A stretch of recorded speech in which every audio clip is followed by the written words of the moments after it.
I remember talking to you earlier this year. He just had a Super Bowl ad. There was momentum to get on every state ballot. Walk us through, dissect the Robert F. Kennedy Jr. campaign from January to this summer and what went wrong. Absolutely. Thank you for having me. I think the context goes back even further. So before he announced that he was going to run as an independent last October, his Super PAC commissioned a poll to see how he would do in the race. Again, it was Trump and Biden at that point. And he started at 19% in that poll, which is where Ross Perot ended in his 1992 campaign. Wow.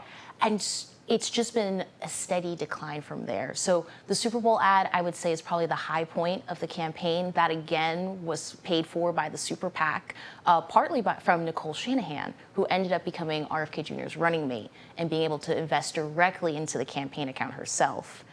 But from that point on, he'd struggled to maintain his grassroots support. And with that came the fall in the polling numbers. So where he started at 19% and was pretty steady in the mid-teens for most of the first quarter, first half of this year, now his polling averages nationally are a little bit less than 5%.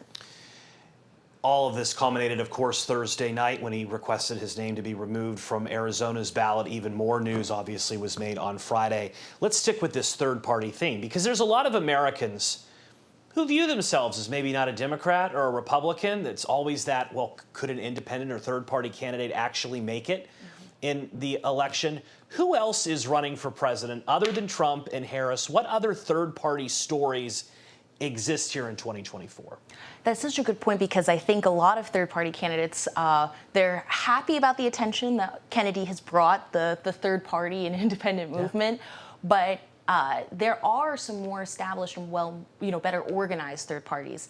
Think of the Libertarians. They nominated Chase Oliver, who ran for Senate in Georgia and arguably pushed that race to a runoff in 2022 with his, about 2% of the vote share. That was the race between Raphael Warnock and Herschel Walker.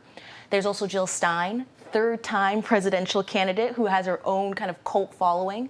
She is on fewer ballots than the Libertarians, about 20 or so, but in many of the key swing states.